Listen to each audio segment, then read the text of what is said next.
नमस्कार, मैं Sushmita Mukherjee Khajuraho international film festival 2024 में आप सबका स्वागत करती हूँ। ये एक ऐसा महामंच है जहाँ कलाकार, नेता, अभिनेता सब एक छत के नीचे आते हैं। तो चलिए मिलते हैं इन सब कला प्रेमियों को।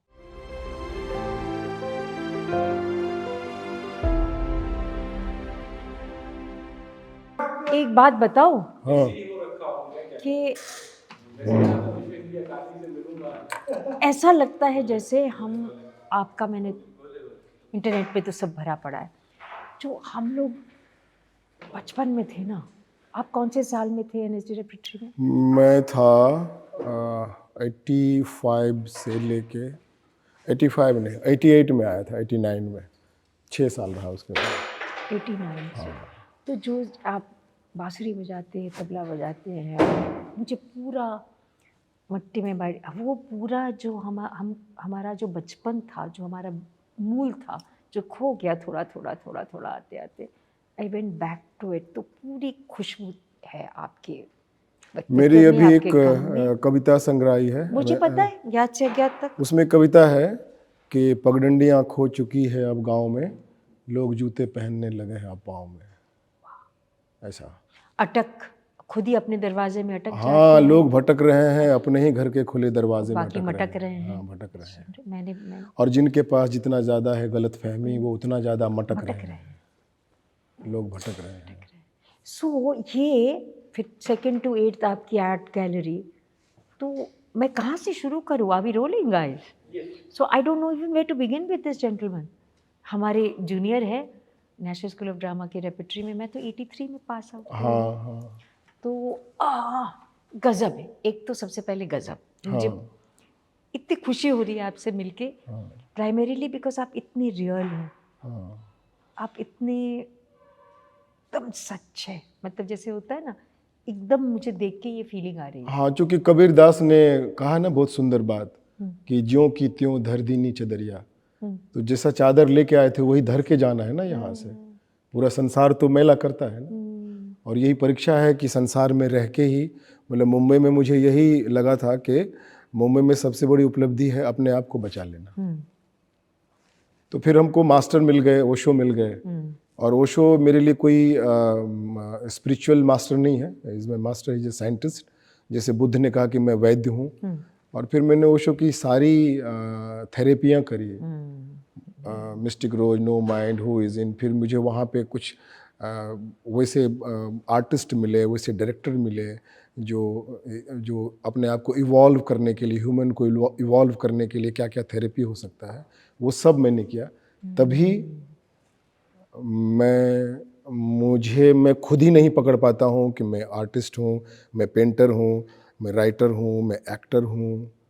बट मैं ये बोलता हूँ कि मैं एक्टिंग करता हूँ बट मैं एक्टर नहीं हूँ। मैं लिखता हूँ पर मैं राइटर नहीं हूँ। मैं पेंटिंग करता हूँ, अभी जहांगीर में मेरा एग्जीबिशन था, मैं पेंटिंग करता हूँ बट मैं पेंटर नहीं हूँ। क्योंकि हमारा होना ही एक बीमारी है। I am just a human being. Trying to unbecome. वो कविता है मेरी कि आदमी से पूछता है आदमी कि किधर मिलेगा आदमी, दूसरे की निगाहों में खुद का पता पूछता है आदमी। क्या बात है। अपने घर वापस कब आएगा आदमी, आदमी से पूछता है आदमी कि किधर मिलेगा आदमी। तो ये अपने आप को जो दूसरे की निगाहों में ना देखना, और अपने आप को, अपनी journey, not as an actor, painter, writer, director, आप बहुत सारे हैट्स प्ले करते हो। आजकल ये बड़ा सा एक्चुअली हो रहा है। आर्टिस्ट जो है अचानक से वो सिर्फ एक्टर नहीं है, वो पेंटर भी है, वो एक्टर नहीं है, वो राइटर भी है, वो एक्टर नहीं है, वो सिंगर भी है, वो म्यूजिशियन भी है। तो एक जो इंसान के अंदर इतने सारे हुनर हैं अनफॉर्म्ड में, जो आप जैसे लोग उसको निकाल के सामने, ये है आर्टिस्ट। जो मैंने कहा ना, खुशबू जो रियल आर्टिस्ट की है। नहीं तो यहाँ बम्बई में बहुत सारा ओढ़ा जाता है, जो आपने बोला, मटकते हैं अपने अहम में, अपने अहंकार में। तो ये जर्नी जो थी अज्ञात से ज्ञात तक की जर्नी, आपने तो ओशो का बताया ही है।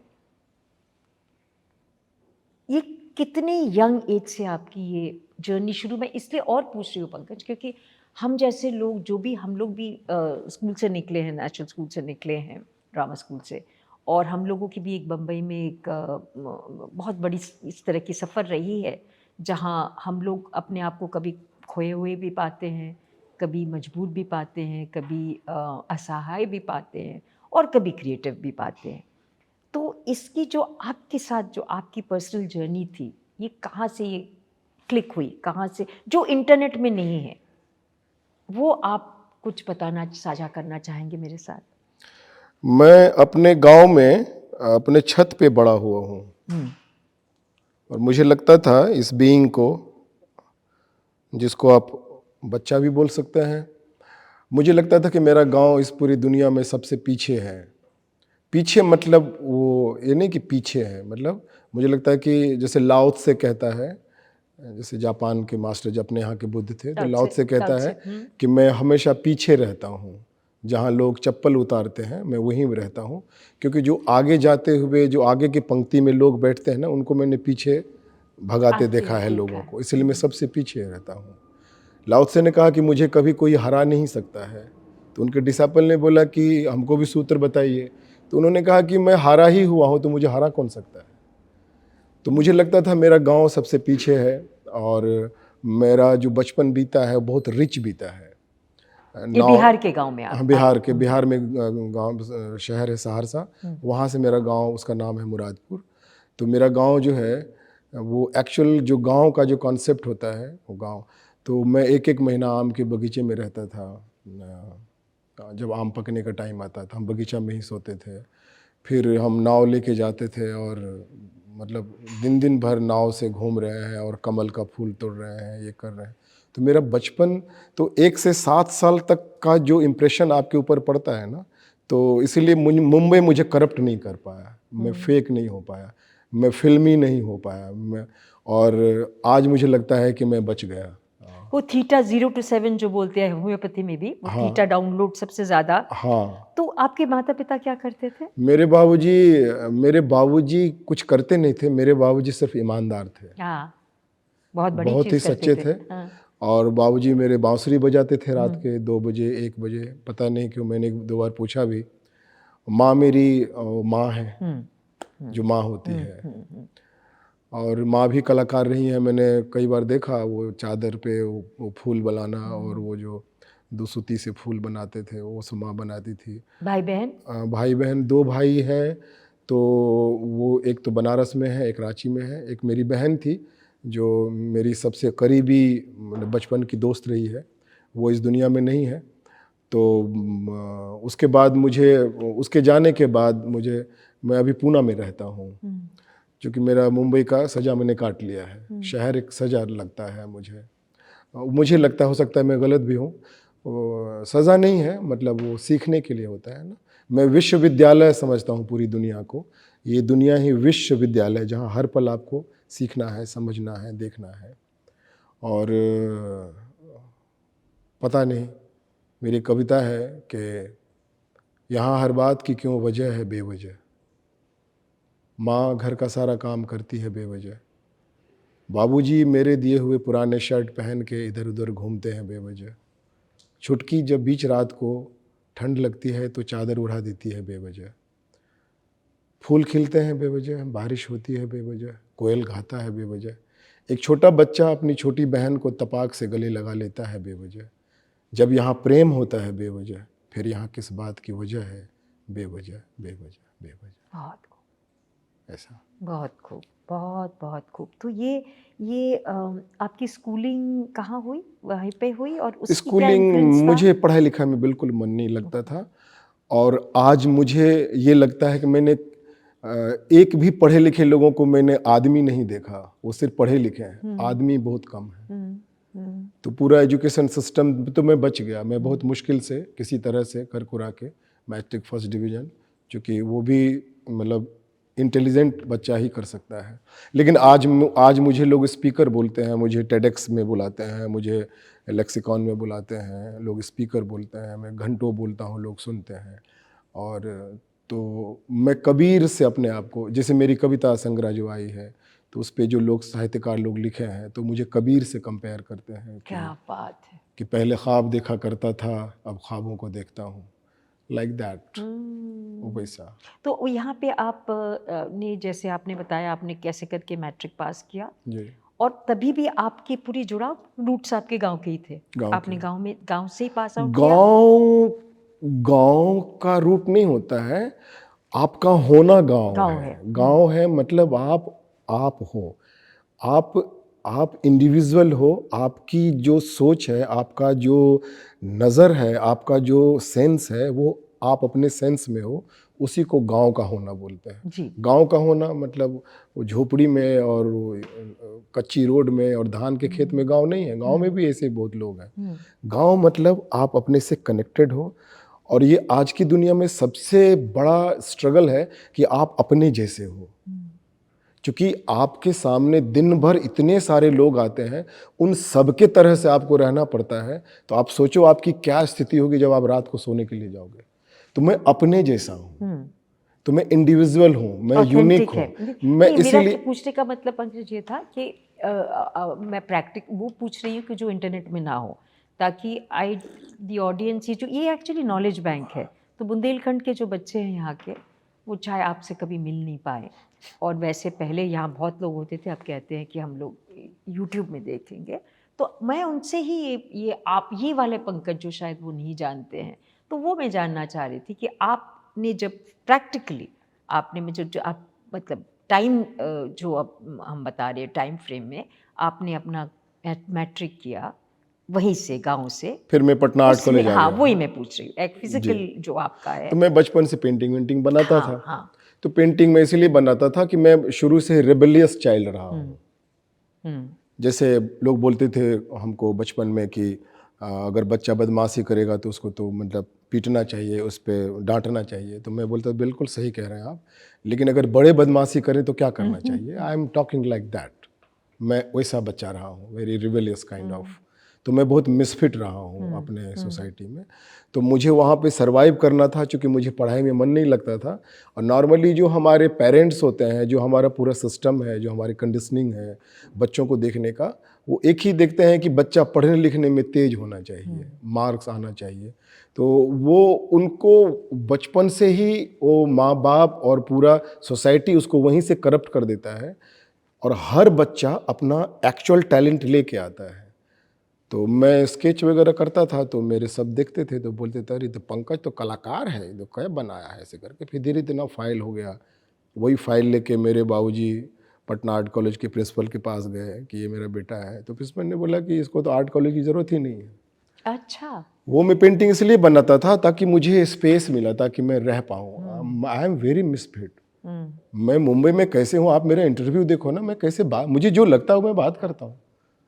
मैंने आपको मिली नहीं कभी, पर मैंने आपको देख के क्या कहा, कि मैंने लगता है कहा अपना ही है, नहीं मतलब खुशबू हाँ है ये, हाँ मेरा हाँ बचपन, आप हाँ। मेरा वो एज है। मैं कभी नहीं, मैं सच्ची में नहीं जानती उन्होंने, मैं सच्ची बता रही हूँ, मैं भी थोड़ी सी शायद अनअवेयर थी। When I googled you I knew what you have done, but ऐसा ही होता है ना कि I don't know, maybe it's an age, maybe I don't know what, but I saw you and I said I know him. आप जब बोल रहे हो 0 to 6 इंडोक्ट्रिनेशन, आप हिंदी में बोल रहे हो, पर वही बातचीत वही है कि जैसे मैंने बच्चों को गुरुकुल भेजा, बिकॉज ये सिस्टम तो आपकी क्रिएटिविटी को खत्म कर देता है। तो ये जो आपने जो पेंटिंग्स आप कर रहे थे, तो कौन से मीडियम में कर रहे थे और क्या सोच के कर रहे थे, मतलब आपके मन में क्या चल रहा था? मुझे कोई दिशा नहीं था। मैं पटना आर्ट कॉलेज में भी गया। नहीं, बिफोर दैट आप जब वो पिताजी लेके गए थे, वो क्या थे? वो तो जो भी मिल जाए, मतलब स्केच पेन से मैं उसका एक पेंटिंग बनाया हूँ, पता नहीं मोबाइल में है, 7 साल की उम्र में, आदि विद्रोही स्पार्टकस का। वो मैं आज नहीं बना सकता हूँ। स्पार्टकस के ऊपर? हाँ, स्पार्टकस का। आप स्पार्टकस को कैसे जाने तब? हाँ, पता नहीं कैसे जानता था, मेरे भाई साहब जर्नलिस्ट हैं, तो कभी जिक्र होता था, तो पता नहीं वो फोटो देख के मुझे लगा कि इनका फोटो बनाना चाहिए। और वो आज वो पुराना हो गया, लेकिन आज भी लगता है कि मतलब वो आग है, वो फायर में देख पाता हूँ उस पेंटिंग में। तो मैं वैसा वाला रहा हूँ। इवन ओशो से भी मैं जुड़ा, एनएसडी रेपेट्री में मुझे ओशो की तस्वीर मिली थी। अच्छा, तो उसके बाद 1 मिनट, आप पटना स्कूल गए, उसके बाद? जी, उसके बाद वहाँ कंप्लीट किया। हाँ। वहाँ भी नाटक वाटक करते थे। फिर मैं एनएसडी, फिर मैं मंडी हाउस आ गया। कैसे? मंडी हाउस आ गया, मेरे भाई साहब के दोस्त हैं Sanjay Upadhyay, I think you know of course मैंने कहा उनके आप शो किया था। हाँ, is a very nice person वो आल्सो। आपके भाई साहब के दोस्त हैं। अच्छा। तो मंडी हाउस हम ही नाटक करेंगे, तो आ गए मंडी हाउस। तो मंडी हाउस में अपना संजय उपाध्याय के साथ में ही रहते थे। मैं उनका सेवा करता था, सेवा इन द सेंस की मतलब सिखाएंगे बताएंगे। तो वहाँ भी चल रहा था। फिर बंसी कौल एक दिन आए, मैं कुछ स्केच कर रहा था, और वो करते हुए मैं इंडिया टुडे के लिए, हंस के लिए मैं इलस्ट्रेशन भी करता था। अच्छा। तो बंसी कौल ने देखा मुझे, बोला कि ये तूने बनाया? मैंने बोला कि आप देख रहे हो कि मैं बनाया, फिर भी पूछ रहा तूने बनाया? मैं ऐसी बात कर रहा हूँ। बोला मैं रेपेट्री में शो कर रहा हूँ। आप जानते थे उन्हें तब? कौन है बंसी कौल? फर्स्ट टाइम नहीं। अच्छा। नहीं, मैं किसी को नहीं जानता। अच्छा। हाँ, अब मैं जानना भी नहीं, हम अपने आप को जान ले वही बहुत है। बहुत है। तो उन्होंने बोला कि आएगा रेपेट्री, मैं शो कर रहा हूँ। रेपेट्री मुझे पता भी नहीं था। तो मैं गया वहाँ, तो अच्छा लगा देख के, थोड़ा आर्टिस्टिक लगा, थोड़ा सा समझ में नहीं आया, क्योंकि पुराने एक्टर लोग ऐसे ऐसे फोटो डाले हुए थे। मनोहर सिंह का फोटो था ऐसे चिल्लाते हुए, मुझे लगा ऐसे क्यों, ऐसा भी क्या है, नॉर्मल, हाँ नॉर्मल लाइफ नॉर्मल है, इतना ऐसा ऐसा फोटो सब क्यों है, ब्लैक एंड वाइट ऐसे करके फोटो सब। मुझे लगता था यार ये कौन सा थिएटर है, मतलब नॉर्मल रहना चाहिए, ऐसा भी क्या हो गया। हाँ मतलब सुरेखा जी, हाँ सुरेखा। फिर वहाँ का भी सच्चाई मुझे पता चला, very superficial people there, and you know, so मतलब अगर वो थिएटर में नहीं होते, अगर वो एनएसडी में नहीं होते, तो वो संसद भवन में होते, पॉलिटिक्स कर रहे होते। सॉरी, जो भी है। मैं हाँ, क्रिएटिव लोगों को बड़ा ही हार्टली होना चाहिए, क्रिएटिव लोग ट्रांसपेरेंट होना चाहिए, बच्चे के जैसे होना चाहिए। तो वहाँ भी मैंने देखा कि एक्टिंग सिखाते हैं, और एक्टिंग कोई किसी को सिखा ही नहीं सकता, इट्स इम्पॉसिबल।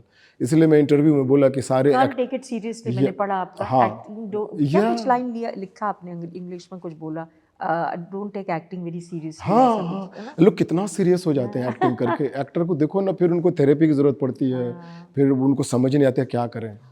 तो मैं बोलता हूँ कि कोई भी संस्थान किसी को एक्टर बना ही नहीं सकता है।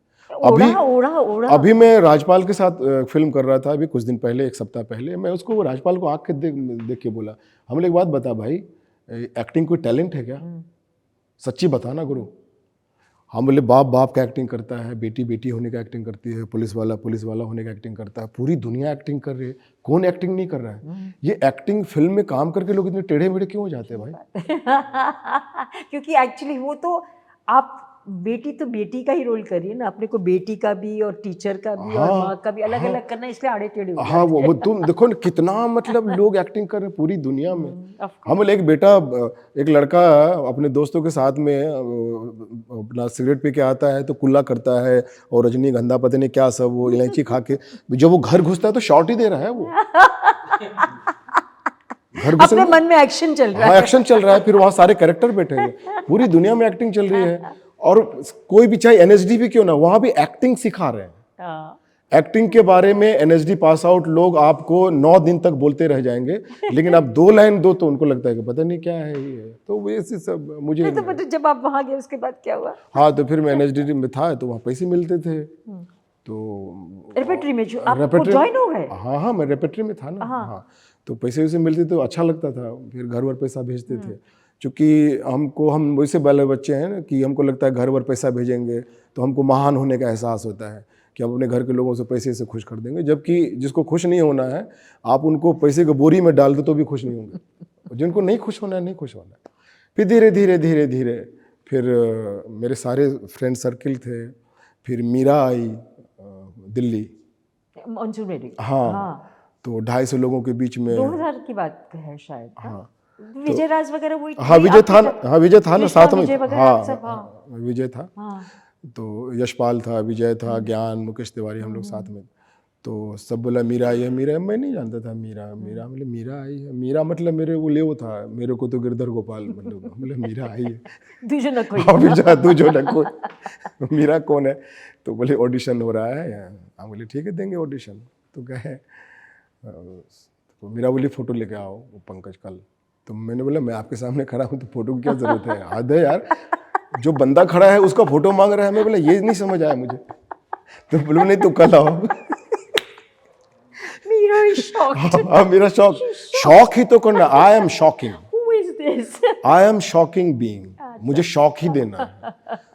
अभी यहाँ जो शो किए हैं क्या कहते हैं जहांगीर में ब्लैक एंड व्हाइट सीरीज, पूरे आर्ट फील्ड के सारे लोग, सारे आर्टिस्ट शौक हैं कितना डेयरिंग काम किया है जहांगीर में, सब लोग आए, शौक है पूरा। गैलरी वाले बोल रहे हैं कितना दिन के बाद ऐसा काम आया है। तो मीरा मैंने बोली, कुछ कमेंट्स पढ़े आपके। मीरा आई तो बोली कि मीरा आ जाओ पंकज ऑडिशन करेंगे, तो कैमरा लेके मीरा ही कर रही थी। सीन वीन हुआ, फिर ये हुआ, फिर एक साथ में एक लड़का था, NSD का ही लड़का था वो, फिर उसको बोले आप बाहर जाओ। फिर मीरा मेरा हाथ पकड़ के बोले कि पंकज यू आर सेलेक्टेड। मैं बोले ठीक है। बोले तुम यू आर सेलेक्टेड? तो मैं बोला हाँ ठीक है, ओके। हाँ हम सेलेक्ट होके ही आए हैं, ऊपर से ही ऊपर सेलेक्टेड ही आप क्या है, select करोगे? सेलेक्टेड पीस है, इसको अलग से कहाँ सेलेक्ट करोगे भाई। तो फिर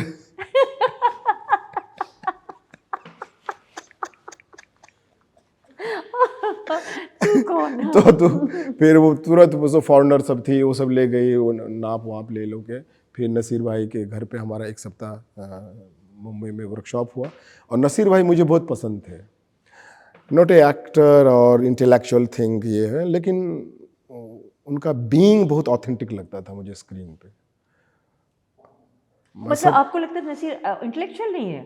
बहुत ही नहीं नहीं, हाँ मतलब मेरे लिए एक्टिंग इंटेलेक्चुअल थिंक नहीं है। Okay got. और नसीर भाई जब एक्टिंग करते हैं तो उनको लगता है कि मतलब भाई तुम लोगों को बहुत बड़ा एहसान कर रहा हूँ, मैं एक्टिंग कर रहा हूँ नसीर भाई, हाँ एहसान कर रहा हूँ मैं तुम ये और लोगों, मेरी एक्टिंग, हाँ मैं और मेरी एक्टिंग। तो मुझे लगा, मैं परसों भी बोला को आया था कोई उधर मेरे गैलरी में, बोला मैं मनोज वाजपेयी का भतीजा हूँ। मतलब मैसेज दे देना मनोज को कि उसने एक्टिंग को बहुत सीरियसली ले लिया है, एक्टिंग ऐसा है नहीं गुरु, ये मेरा मैसेज। मैं ऐसे ही हूँ, मुझे उसमें क्या क्या मॉनसून वेडिंग में मुझे याद अभी कौन सा मानसून वेडिंग में वो कैरेक्टर तो उसके पीके दुबे के साथ में दो लोग थे ना। अच्छा। मैं था, देवेंदु करके एक एक्टर है अपना देवेंदु जो अभी बहुत बड़ा स्टार बन गया, वो देवेंदु? नहीं वो नहीं, एक और देवेंदु ओके। है, हाँ तो वो था। फिर बड़ा अच्छा लगा नसीर भाई तो घर पे। कैसा रहा एक्सपीरियंस वहाँ? बहुत अच्छा। मीरा के साथ में हम दिल्ली में शूट कर रहे थे एक फार्म हाउस में, पिकनिक जैसा माहौल था। वो कब शूट हुआ, क्या हुआ, नहीं हुआ। फिर पहला फोटो डाला था राम गोपाल वर्मा के यहाँ, तो सबसे पहला कॉल रामू के यहाँ से ही आया। किसने डाला आप? मैंने आपने खुद डाला? हाँ फोटो डालते थे ना पहले आप मुंबई। पहले जाते हैं डालते थे, तो आपको एक्टिंग करनी थी, मतलब फिल्मों में करनी थी हाँ आपको? तो मुंबई आए थे ना हम, इधर ये भी देख लेते हैं भाई। हाँ तो ये आपने मुझे डर ही नहीं बताई। आप फिर NSD से कट टू कहाँ कैसे आया? मैं आ गया फिर मानसून वेडिंग हो गया कंप्लीट, उसके बाद मैं मुंबई आ गया। तो आपको अपने विजन में आपको आना था? कुछ नहीं आना था मुझे, कुछ तो नहीं पता था, सब लोग जा रहे थे, हम भी चले गए। अच्छा उधर चला गया, वो भी चला गया, सब चला गया था, अलग अलग ऑथेंटिक आदमी। हाँ, फिर चले गए। मेरा कोई ऐसे एक्टर उक्टर नहीं बनना था कि मैं बनूंगा, ऐसा कुछ नहीं। मैं अभी भी बोलता हूँ मैं एक्टर नहीं हूँ, पता नहीं क्यों देते हैं, क्यों काम देते हैं अभी भी। ठीक है। अच्छा फिर बताइए। फिर मैं आ गया उधर अपना मुंबई। तो उन दिनों वो था कि फोटो किलो के भाव में छपता था। मुझे पता है, आपसे 10 साल पुराने। हाँ वही तो, ऐसे किलो के भाव से फोटो, फिर अपना जोमेटो टाइप का हर जगह बांटते थे। मतलब अगर जोमेटो साथ में करता तो बहुत पैसा कमाता, फोटो भी बांट देता। खैर वो सब। और फिर शाम को अपना सब्जी उब्जी लाके अपना खाना वाना बनाए, कोई अपना पौवा हुआ भी लेके आ जाता। स्वानंद किरकिरे मेरे साथ में रहता था, वो भी अपना सेटिंग होती तब। नीचे गद्दे नहीं, वो मेरे रूम में रहता था। मिजाज बना के अपना शाम होते ही, मैं इतना सुना हूँ बाबरा मन, शाम होते ही बाबरा मन देखने, वो इतना सुना कि मैं गाता भी नहीं था। मैं तू ही गा ले। सुधीर से नहीं गाए थे क्या? हाँ तो तब हो गया था क्या? उन्होंने ही सुधीर जी से मिलवाया, हजार ख्वाहिशें में। हाँ चमेली में भी तो थे। हाँ फिर चमेली में मिलवाया। फिर अनुराग मिला, छटपटाटा.com।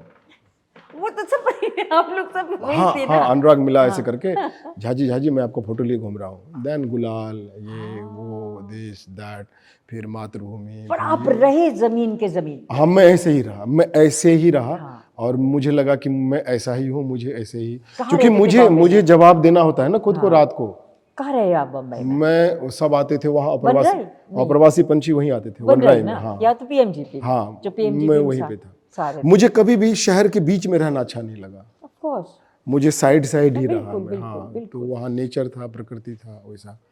फिर मैं पूना जाता था, फिर मैंने वहाँ पर अपना स्टूडियो बनाया। पूना में क्यों, कैसे पूना कैसे? वही आश्रम जाते थे ध्यान करने हाँ, के लिए, ओशो मेडिटेशन, आश्रम, अपने of ऊपर course, अपने of ऊपर course, काम करने के of लिए। course, हाँ। वो मुझे पता है वो कितना बड़ा गिफ्ट है मेरे तो वो लिए। कैसे आए ओशो आपकी लाइफ में? एनएचडी रेपेट्री में तस्वीर मिली थी ओशो की। आज पूरी दुनिया, जब हम जुड़े थे ओशो से, ओशो का नाम लेना बहुत बड़ी बात थी कि मतलब ऐसे देखते थे वो। अब ओशो बोलो तो ऐसे देखेंगे ऐसे करके, क्या आदमी है, किसका नाम ले रहा है। आज पूरी दुनिया क्यों सुन ऐसा रही नहीं, है। ओशो तो बहुत उनकी नहीं, किताब पहले था ऐसा, आपको शायद ना पता हो। हम तो ओशो कब का नाम से लेना, लगता है सेक्स गुरु है, ये है, वो है, वो वाला, दिस है, अच्छा दैट है, अच्छा फलाना अच्छा है। अच्छा। आज पूरी दुनिया हमारे सुन घर में रही है। इतना उनके बारे में। फिर मेरे घर में, मैं मुंबई में, ओशो की तस्वीर थी, मेरी माँ की तस्वीर थी। माँ है? हाँ, माँ है ना। तो एक सन्यासी आया ओशो का, उसने बोला कि ऐसे गले लगाया ऐसे करके। तो मैंने बोला क्या हो गया भाई? तो बोला कि तुमको पता है कौन? बोले मुझे ज़्यादा पता नहीं है, बट मुझे तस्वीर मुझे बहुत अच्छी लगी ओशो की, तो वो मैं तस्वीर रखता था, पता नहीं नहीं, एक क्यों। सेकंड, आपने तस्वीर रखा तो वो कैसे आया वो बंदा? वो एक दोस्त आया, किसी के थ्रू आया मेरे से मिलने के लिए, क्योंकि वो मेरी, ओशो का बंदा था वो? हाँ, ओशो का सन्यासी था वो। ये देखिए, ऐसे ही होता है। ये जो हाँ, आपने अट्रैक्ट किया, हाँ हाँ। ठीक है, गॉट इट। उसने बोला कि पंकज ये ओशो है, ये है, वो है, इनका मेडिटेशन होता है, ध्यान होता है। फिर मैं वो करने लग गया। मुझे सिनेमा नुमा करते हुए मुझे कभी काम का कभी प्रॉब्लम नहीं हुआ, मुझे कभी स्ट्रगल नहीं करना पड़ा। मैं बोलता था दोस्तों को कि जब तुम बोलते हो मैं स्ट्रगल कर रहा हूँ, तो तुम्हारी पूरी एनर्जी स्ट्रगल वाली होती है। तुम लोगों के पास जाते हो जैसे भिखारी की तरह काम मांगने के लिए।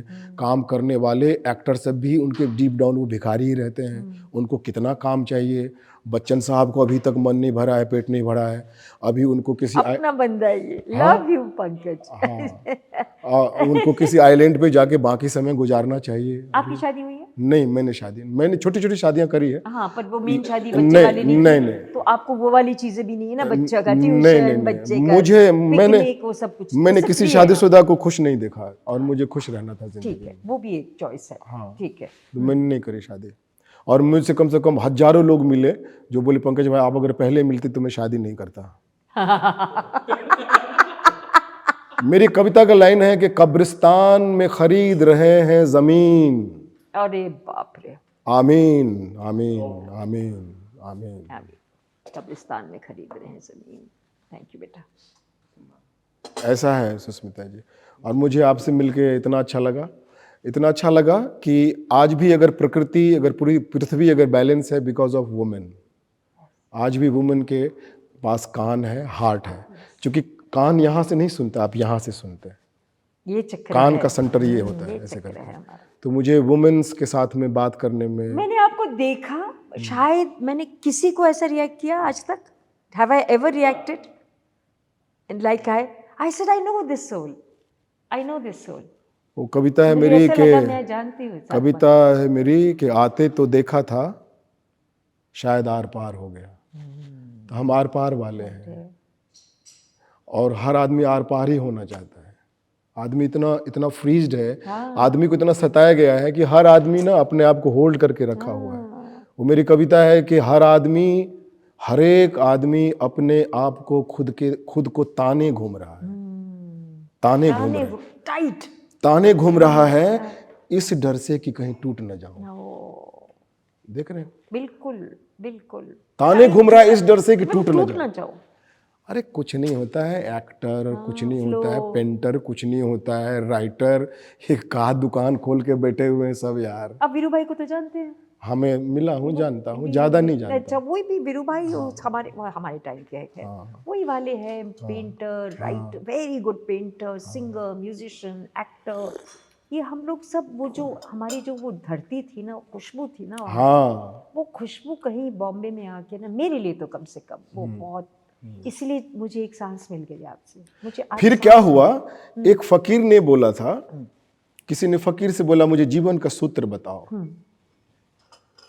तो उन्होंने क्या कहा, उन्होंने कहा कि तुम जिस चीज की इच्छा करते हो उस चीज की तुम इच्छा मत करो। Exactly. तो वो चीज तुमको मिल जाएगी जिस चीज की तुम इच्छा करते हो।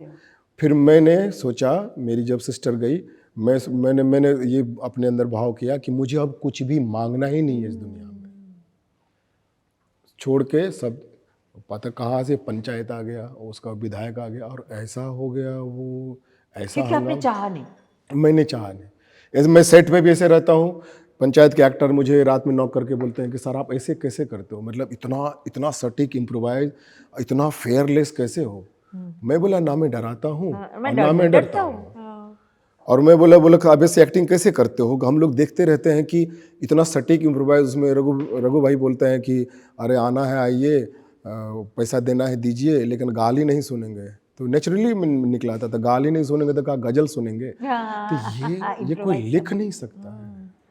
आप अगर उस कैरेक्टर को जी रहे हो तो मैं खुद भी सरप्राइज होता हूँ कि मेरे अंदर से क्या सब निकलता है। आई एम ओशो से किसी ने पूछा था कि मैं बहुत अच्छा एक्टर बनना चाहता हूँ, उसके लिए क्या करना चाहिए। 2 लाइन में उन्होंने पूरा सूत्र बता दिया जो इंडस्ट्री के लोग अभी जिक्र करते हैं। ओशो ने कहा कि जीवन ऐसे जियो जैसे अभिनय कर रहे हो, और अभिनय ऐसे करो जैसे जीवन जी रहे हो। अबे जीना है, एक्टिंग थोड़ी करना है। सारे संस्थान आपको एक्टिंग सिखाते हैं। जीना कब सिखाया? हाँ वही तो। नहीं, मैं वहाँ गया था शाम को, वो आ रही थी पास में। अरे ये सब ड्रामा ना मुझे है एक भाई। सवाल पूछना Pankaj, sorry to cut you.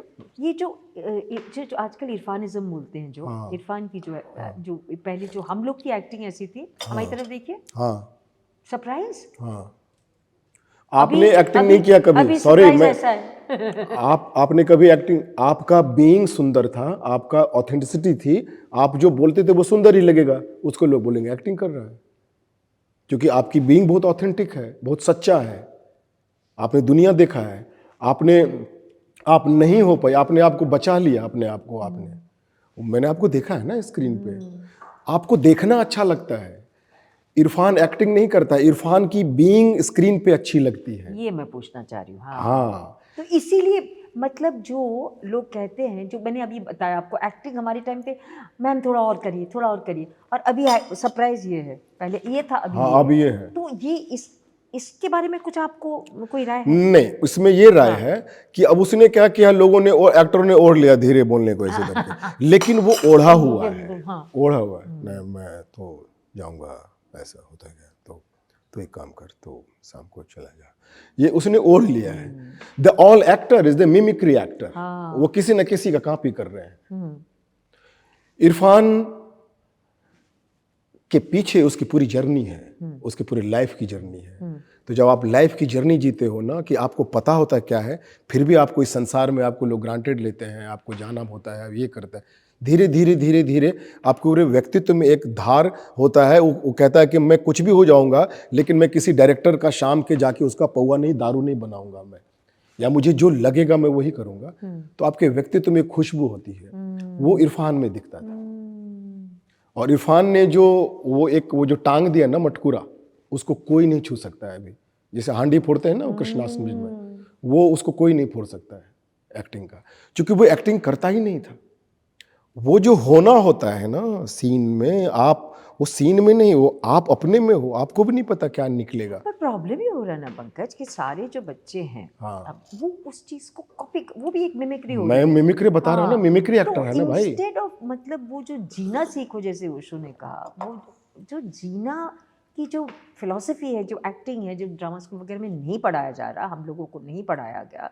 हम लोग, देखिए आपने अच्छी बात की, जो मैं भी हमेशा ये कहती हूँ कि अंदर से हम इतने शैडोज हैं हमारे अंदर, जो हम थेरेपी से निकाल नहीं पाते, और उसके ऊपर हम उड़ते हैं। अंदर से हम अटके मटके हैं, ऊपर से उड़े हुए, तो हम है कौन, क्या है हम, कहाँ जा रहे हैं हम। और ऐसे अंधे लोगों से हम भिड़ रहे हैं, हम खुद अंधे, अगला भी अंधा। तो पूरी एक अंधी, एक समाज अंधा, सब कुछ। इसमें से हम अपने आप को कैसे इस यहाँ से ठीक करें, ये निकाले और ऑथेंटिक रहे, ताकि हमारी खुशबू एक्चुअली जो काम करे वहाँ तक पहुँचे। जैसे कि मुझे लगता है आपने किया, ये बच्चों को कैसे, इज देयर अ टेक्निक, ये क्या है, कैसे हम जैसे मैं मेडिटेशन वगैरह भी करवाता हूँ। अच्छा करवाते हैं? हाँ मैं करवाता हूँ, और कुछ नहीं है, जैसे सिंपल सी बात है, ये चम्मच है ना, चमक रहा है ऐसे करके। अब इसको धागा बांध दीजिए, कपड़े बांध दीजिए, और बांध दीजिए, और बांध दीजिए, तो ये इसका जो चमक है ना, वो चमकना चाहता है। तो वो जो कंडीशनिंग दी जाती है ना, इसमें सबसे बड़े जो जिन एक्चुअली वो दे आर इनोसेंट, मतलब जो हमारे पेरेंट्स होते हैं ना, उनको नहीं पता होता है वो कब। मैं अभी टेडेक्स में गया था उधर पटना में, तो मैं बच्चों को बोला, हम बोले कि जो फादर होते हैं ना, फादर सबसे बड़े विलेन होते हैं। तो ऐसे देखता है, मैं जान के विलेन बोलता हूँ तो जगता है सुनने के लिए। कैसे बोला, कैसे? हम के लिए वही वो जो बाप होता है उसी बच्चे पे पैसा लगाता है, जिसको पता होता है कि इससे मेरा पैसा रिटर्न आएगा, ये पैसा बर्बाद नहीं करेगा। तो फादर तो बिजनेसमैन है, किसी बच्चे से पूछा नहीं जाता कि एक्चुअल तुम्हारा है क्या। और दूसरा कि मदर फादर के बीच में प्रेम ही नहीं है, तो अप्रेम में वो जो बच्चा पैदा होता है वही बच्चा पूरी दुनिया में अपना नाम अप्रेम देता है अप्रेम, हाँ, अप्रेम में जो बच्चा पल भर के बड़ा होता है वही पूरी दुनिया में नाम कमाना चाहता है, ये करना चाहता है, लोगों को दिखाना चाहता है। इसीलिए वो कविता है ना कि लोग भटक रहे हैं अपने, क्योंकि उसको प्रेम नहीं मिला, वो स्पेस से आया जहाँ प्रेम नहीं मिला, तो वो प्रेम कैसे दे सकता है? वो प्रेम ढूंढ रहा है। हाँ, ढूंढ रहा है ना, और वो नहीं, और उसको लगता है कोई एक्सेप्ट कर ले मुझे, तो मैं एक्टर हूँ। करप्शन, ये करप्शन। मैं जब मुंबई में था तो मेरी फिल्म लगी थी चमेली, सहरसा में, सुधीर जी की फिल्म। सुधीर जी की फिल्म। तो उनके लिए बहुत बड़ी बात थी कि पंकज, ये गांव मतलब चिड़िया पकड़ने वाला और आम तोड़ने वाला, ये पंकज ये फिल्म, तो उनको यकीन नहीं हो रहा। तो फोन करते थे मुझे गांव से आपके? हाँ, सहरसा से। से। और पंकज ये ओरिजिनल करीना है? हम बोले हाँ ओरिजिनल है।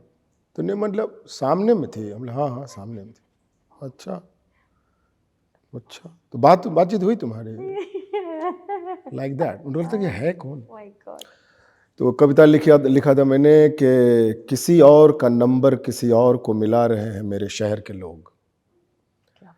जब जिन्हें प्रेम भरी निगाहों से देखना था तब तो नफरत किया करते थे मेरे शहर के लोग। अब मुझे लोग समझने लगे हैं मेरे शहर के लोग। क्या बात है। ऐसा कितना दर्द भी है ना इसमें। अरे दर्द के बगैर तो, दर्द तो गिफ्ट है। हाँ, थैंक गॉड। सही बात, एग्री विद यू। दर्द तो गिफ्ट है, सबसे बड़ा गिफ्ट है, ताकि हम ढूंढे ना। हाँ हाँ, वो जो चीज दर्द के परे है उसी को ढूंढे ना हम।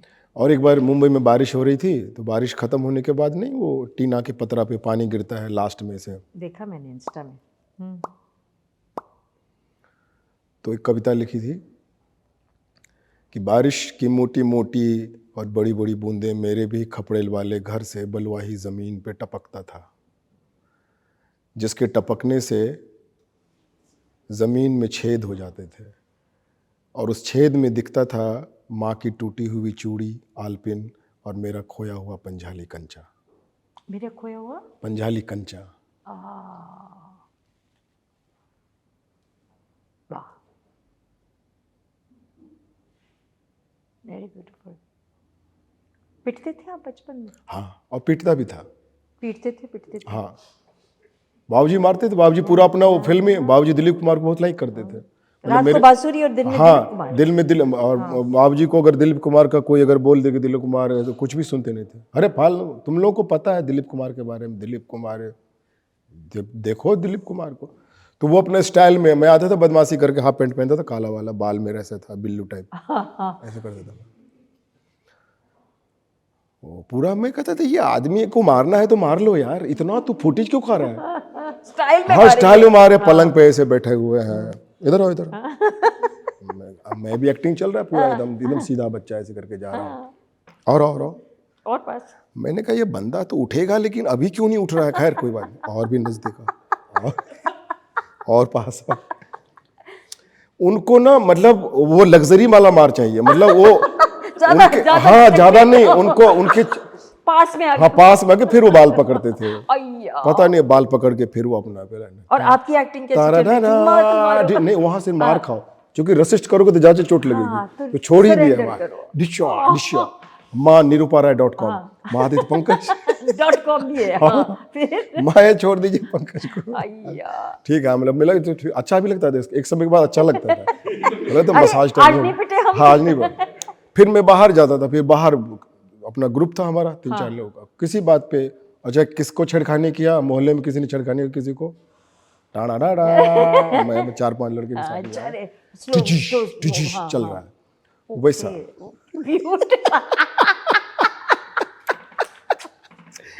थैंक यू पंकज, आपके साथ तो मैं बहुत, मुझे लगता है कब से मैं आपको जानती हूँ, आपसे मिली हूँ, और हमारे बच्चे आज इतने खूबसूरत व्यक्तित्व में, एक्टर वैक्टर तो बोलूंगी नहीं अरे उनको। एक्टर बहुत बीमार होता है भाई। नहीं हाँ, है तो हाँ। मतलब अगर देखा जाए तो बहुत क्या बोलते हैं, व्यक्तित्व के धनी क्या बोलते हैं, आप बताइए अच्छी हिंदी में।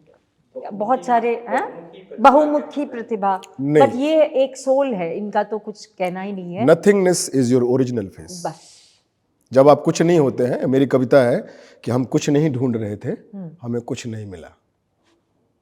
सारा प्रॉब्लम तो बस सब आपके कुछ पास जितना है, आप उतने गरीब हैं, चाहे जमीन हो, चाहे नाम हो, चाहे। बिल्कुल बिल्कुल। एक आदमी ने बोला कि मैं बहुत गरीब आदमी हूं, मेरे पास पैसे के अलावा कुछ भी नहीं है। हाँ ये बात और एक ने बोला मेरे पास माँ है। माँ है। Thank you Pankaj, love Thank you you. So much.